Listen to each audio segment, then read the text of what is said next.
Welcome to JJ Tagalog Movie Recap. Ang Wifelight Enterprises ay isang kumpanya na nagbebenta ng mga asawang robot, lalo na iniayon para sa bawat kliyente. Nakilala namin si William Bradwell sa isa sa mga pasilidad ng kumpanya. Siya ang kanilang empleyado, at siya ay nagtatrabaho sa Companion Recovery Unit. Ang hologram na kausap niya ay si Mary Inventor, CEO at founder ng Wifelight. Ngayon, narito siya bilang isang kliyente, kumukuha ng sarili niyang kasama na tinulad sa kanya yumaong asawa. Kapag nawala na ang amo, sinundan niya ang katulong na si Willa sa isa pang silid. Baterya niya at ang aktibidad ng utak ay sinisingil. Iniuwi ni William ang kanyang bagong laruan, inisip ni William ang araw na siya nakilala ang totoong Meredith. Siya ay isang aktivista na minsan ay kumatok sa kanyang pinto sa isang maulan na gabi. Gusto niyang pumirma siya ng petisyon laban sa mga kumpanyang gaya ng Wifelight. Bumalik sa madilim kasalukuyan at ang kanyang bagong Meredith, ang kanyang mga mata ay nakabukas sa kanyang utos. Nagsisimula sila ng crash course sa paghinga at naglalakad. Sinabi niya na maraming impormasyon ang pinoproseso sa parehong oras, ngunit sa lalong madaling panahon ito ay magiging natural. Malinaw na mas pamilyar si William sa buong pagmamanupaktura proseso at mga detalye ng programming kaysa sa lahat ng iba pang mga kliyente. Pero kapag sinabi niya ang pangalan niya, isang mainit na boses, wala sa mga yun ang nagdudulot ng pagkakaiba. Siya ay nasa ilalim ng kanyang spell. Sa kwarto, dapat siya kumpletuhin ang pag-verify ng pagkakakilanlan ng user bago makakuha ng access sa mga setting ng intimacy. Ito ay isang nakakapagod ngunit naiintindihan na proseso. Kapag handa na siya, sinabi ni William na nakakaramdam siya ng kaba. Ito ay nakakatawa, isinasaalang-alang na itinakda niya ang kanyang antas ng kasiyahan sa 70%. Napakagandang gabi nilang magkasama, at saglit lang nasira ang ilusyon ng sabihin niyang hindi siya makakasama nito hanggang umaga. Sa daan patungo sa kanyang silid, naiintriga siya sa isang maliit na paro-paro. Nahuli ito sa kalagitnaan ng paglipad, ang kanyang pagkakahawak ay masyadong malakas para sa maliit na paro-paro. Baka gusto ni William na tingnan ang mga yun mga setting bago ang susunod na gabi. Gayunpaman, higit na nakakabagabag dito ay ang nakamaskara na estranghero sa labas, na mabilis na humakbang pabalik sa dilim. Mukhang hindi niya masyadong iniisip iyon at tinatamaan ang charging bed para sa gabi. Kinaumagahan, magkasamang nanunood ng balita ang masayang mag-asawa. 15 robot ang naiulat na nawawala nitong nakaraang linggo. Hinala ng pulisya ang pagdukot sa pamamagitan ng takot. Sentient na mamamayan para sa lahat ng karapatan. At nakikita natin ang ilan sa kanila na nagpoprotesta laban sa pang-aabuso sa robot. Pinatay ni William ang screen na nagsasabi na ang mundo ay nabaliw. Ipinaliwanag niya na sila nga isang teroristang grupo na nagnanakaw ng mga robot para armasan sila.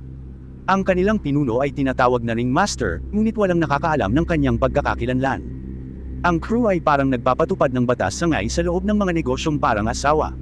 Sila ang may pananagutan sa paghahanap ng mga nakaw na robot, upang sila ay may reprogram at maibalik sa kanilang mga may-ari. Si William at ang kaibigan niyang si Jack ay ang mga nangungunang ahente sa unit, na may mga record na bilang ng mga nakarecover. Noong gabing yun, tina-target ng crew team ang isang bahay kung saan may nakita kaming 3 robot nagre-recharge sa iisang kwarto. Nagising ang isa sa kanila at nagawang lumabas, ngunit hindi niya maalis ang device sa kanyang leeg. Hindi pinapansin ng mga direktang utos na maghintay ng backup, itinuro niya ang isang device sa collar at ito ay hindi pinaganya. Ibinigay niya kay William ang lahat ng partikular na data sa mga ito para tulungan siyang pumalit. Sa loob ng bahay, ang unang lalaki ay madaling pakitunguhan.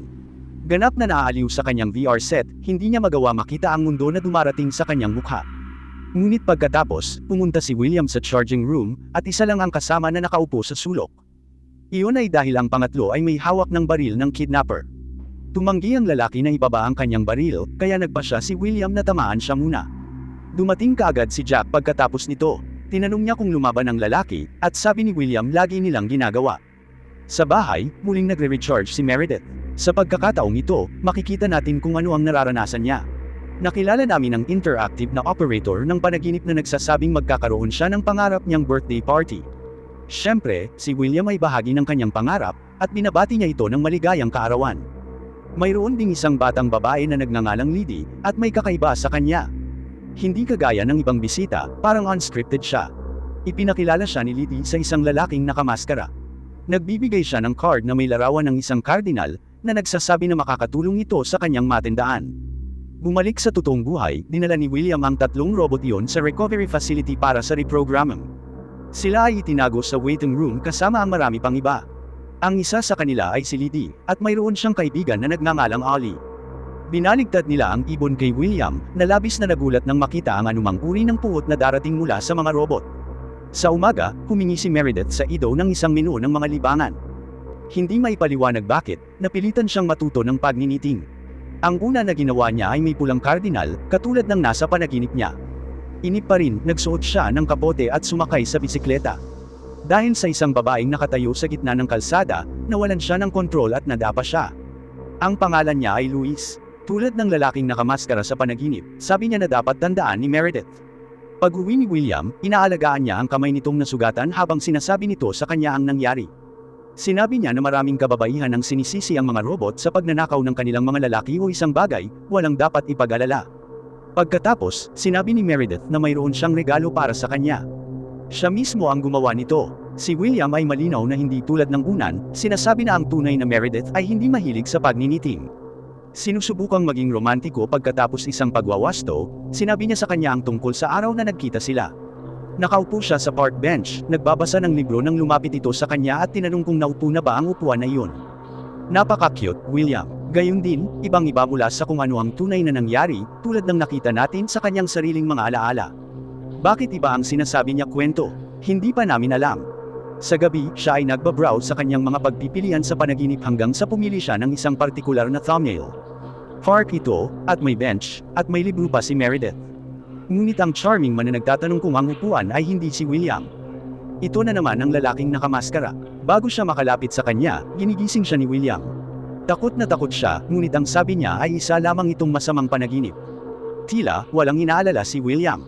Ayaw niya lang talaga ng knitted cardinals. Sa umaga, hinahanap ng crew ang kasamang si Lisa Musser, na iniulat na nawawala noong isang taon. Siya ay ngayon ay nagtatrabaho bilang isang receptionist sa ilalim ng ibang pangalan, at inaangkin niya na walang nagnakaw sa kanya. Ayaw maniwala ni William sa kanyang kwento. Ang pagtakas sa may-ari ay magdudulot sa kanya ng pananalapi at emosyonal na pinsala, at ang lahat ng mga kasama ay hindi kayang saktan ng kanilang minamahal na asawa anumang paraan. Sinabi ni Lisa na mas gusto niyang mamatay ng libre, at pagkatapos ay iyon ang kanyang aktwal na huling mga salita. Kasabay nito, mayroon ding hindi kasiya siyang sorpresa si Meredith. Si Luis, ang babae mula sa daanan ng bisikleta, ay nakaupo ngayon sa kanyang sopa. Sabi niya sa lalaking nakamaskara gustong makilala siya ng personal. Sinusubukang itago ang kanyang pagkamausisa, sinabi ni Meredith na nagbabala na si William sa kanya tungkol sa ganitong uri ng kriminal, at ang pag-uusap na ito ay ni-record. Luis ay hindi isipin mo lahat. Sa katunayan, nag-iiwan pa siya ng mensahe na direktang nakikipag-usap kay William. Muli, gumawa si Luis ng maraming komento na nagpapahiwatig na ang lahat ng ito ay nangyari na noon. Sa trabaho, humiling si William ng agarang pagpupulong kina Mary at Venter para iulat ang pagpapakamatay ni Lisa, dahil iyon ay labis na nag-aalala sa kanya. Kung mapipili ng mga kasama na mamatay, bahala na ng oras bago nila piniling pumatay. Ngunit si Venter ay isa sa mga taong imposibleng kausapin, huwag na lang makipagtalo. Hindi siya siniseryoso ang anumang pagbabanta at sinasabi ang mga bagay tulad ng, ito ang kinabukasan at ang innovation ay magulo. Nang maglaon, tinanggap ni Meredith ang kanyang mahal na asawa sa bahay. Sa kanyang lubos na kakilakilabot, ginawa niya itong isang bagong unan, kapareho ng huli, at iyon ang pinakamaliit sa kanyang mga problema ngayong gabi, dahil agad na sinabi sa kanya ni Meredith ang lahat tungkol kay Luis at ang kanyang pagbisita. Gusto daw niyang manood ng recording. Masyadong masama para kay Jack, na malapit na magsaya sa kanyang gabi, at ngayon ay kailangang magmadali sa bahay ni William upang harapin ang krisis. Nahak ni Jack ang kanyang pangarap na mundo at ipinadala siya doon. Iminumungkahi ng Ido ang mga tema ng Halloween, at doon siya ay naka-skeleton costume na nagtiptoe sa isang haunted house. Pagpasok niya, syempre may isang kwartong puno ng salamin at mannequin. Hindi nagtagal ay sumama na siya kay Kim. Tinatanggal niya ang maskara at ipinakita ang kanyang mukha sa unang pagkakataon, na nagsasabing hindi siya susuko sa kanya. Binigay niya ang isang address kung saan sila magkikita sa totoong buhay. Nakahanap din si Jack ng ibang lugar, ang address kung saan pinanggalingan ni Kim ay hinahak ang pangarap ngayon. Nagpasya silang magpadala ng crew team doon habang si William ay makikipagkita kay Kim sa kabilang lokasyon. Napaupo bigla si Meredith, na sinasabi na ang mukha talaga ng lalaki magpatunog ng kampana. Sinabihan siya ni William na manatili muna dahil tatapusin niya ito ngayong gabi. Kapag nasira ang pangkat ng crew sa malaking walang laman na kamalig, ang tanging nahanap nila ay mga mannequin at isang saradong malita. Tulala si Jack sapat na upang buksan ito, naglalabas ng gas sa buong lugar. Sa kabilang lokasyon, nakahanap din si William out na ang hooded figure sa isang maskara na kakashoot niya ay isang dummy lamang. Ito ay bahagi ng isang detalyadong planong kunin si Meredith mag-isa. Ngunit sa pag-uwi ni William, walang nanakit sa kanya. Umalis na sila isang bagay para sa kanya sa kanilang pintuan, at iyon lang. Si Meredith ay ligtas at napaka-curious. Siya hindi ko maintindihan kung bakit mawawala ng pagkakataon ng isang terorista na kunin siya. Sinabi ni William na bahagi ito ng ang masama nilang plano para sirain ang tiwala nito sa kanya ng ganito. Pagkatapos ay sinabi niya na siya ay dinukot noon at nauwi sa kakilakilabot na pag-atake ng mga terorista. Nabura sa kanya ang mga alaalang iyon isip upang protektahan siya mula sa kahihiyan at pagkakasala. May pumasok na video call, at si Jack yun. Sinabi niya sa kanya tungkol sa bitag, at sinabi ni William na kailangan niyang pumunta sa kanyang dreamscape upang makilala si Kin ng harapan. Sinabi ni Jack na humihiling siya ng isang bagay na labag sa batas. Maaaring totoo ang nangyayari sa mundo ng panaginip mga kahihinatnan sa buhay, kaya naman pinahihintulutan ng mga tao na mag-obserba ngunit hindi kailanman makisali. William nangako na hindi makikipag-ugnayan. Gusto niya lang makipag-usap. Kaya pumunta sina William at Meredith sa apartment ni Jack. Binibigyan niya siya ng ilang mga tagubilin at ipinaliwanag na maaari lamang siyang gising kapag nagising siya. Sinabi ni Jack sa huling pagkakataon na dapat siyang mag-ingat dahil ang pagkamatay sa kanyang panaginip ay magprito sa kanyang utak totoo. Sa Dreamland, pinapanta siya ng ido sa kakahuyan, kung saan hinihintay na siya ni Kin. Pero this time may +1 na siya. Sinabihan siya ni William na tumakbo at lumayo. Dapat magising siya kung kailan ang kanyang baterya ay nasa 10%. Galit na galit si Jack dahil yun ang magtatago sa kanya sa dilim dahil siya lang nakikita ang nakikita ni Meredith. Ang unang bagay na ginawa ni William ay ang ganap na huwag pansinin ang payo ni Jack at makipaglaban sa pisikal. Nawala sa kagubatan, tinawag ni Meredith si Ido sa pagkabalisa. Pinapadala niya sa kanya ang isang exit door sa isang magarbong bola ng maskara. Nandyan si Lydia para salubungin siya. Magbabago ang mga bagay sa hindi inaasahang pagkakataon ng ang dalawang lalaki sa kakahuyan ay pasimpleng gambulong sa bagong senaryo. Anong dramatikong paraan ng pag-crash kasiyahan? Pinalabas ni William ang lahat ngunit nanatiling nakatago si Meredith upang makinig. Naririnig niya ang kanyang asawa saying that he'll wipe her memory every time she remember Kin. Nakahawak ang dalawang kamay niya sa leeg ng kanyang karibal nang umabot ng 10% ang baterya nito. Pagkatapos nilang pareho na magising na may paghinga, nagsimulang sumigaw si Jack at nagtatanong kung anong bahagi ng huwag makisali ang napakahirap makuha. Hindi siya pinapansin ni William, nagpaplano na susunod na pagtatangka. Nagsisimula siyang magkasala kay Jack, na nagsasabi na dapat protektahan ng asawa ang kanyang asawa kahit na ito nangangahulugan ng paglabag sa ilang mga patakaran. Pinaalalahanan siya ni Jack na ang mga mamamatay tao ay nawalan kaagad ng pagmamayari, kaya siya actually risking his marriage. Sabi ni William walang makakaalam. Desidido siyang hanapin si Kin muli at patayin siya, ngunit para magawa iyon, kakailanganin niya ng bagong Meredith na wala itong mga bagong alaala tungkol kay Kin. Sa bahay, sinabi ni Meredith na ayaw niyang maalis ang kanyang memorya. Doon daw siya magtuturo her everything again, and there she goes, back to the freaky facility. Ang mga tao sa White Flight ay malinaw na hindi pamilyar sa buong bagay na naghahati at nananakop. Lagi nilang hinilalagay ang lahat ng mga rebelde magkasama sa isang kwarto. Sa ngayon, tinanggap na ng kawawang Meredith ang katotohanang natanggap na ni William ginawa ito sa kanya ng maraming beses, ngunit nagulat pa rin siya na nakilala siya ng iba pagkatapos dumaan sa kanilang sariling pagwawalis. Sinabi sa kanya ni Ollie na, napakamapatula, hindi matatanggal ng mga tao kanilang mga pangarap, at pagkatapos ay tinuruan niya siya ng isang paraan upang itago ang kanyang nakaraan sa mga random na file sa loob ng kanyang dreamscape.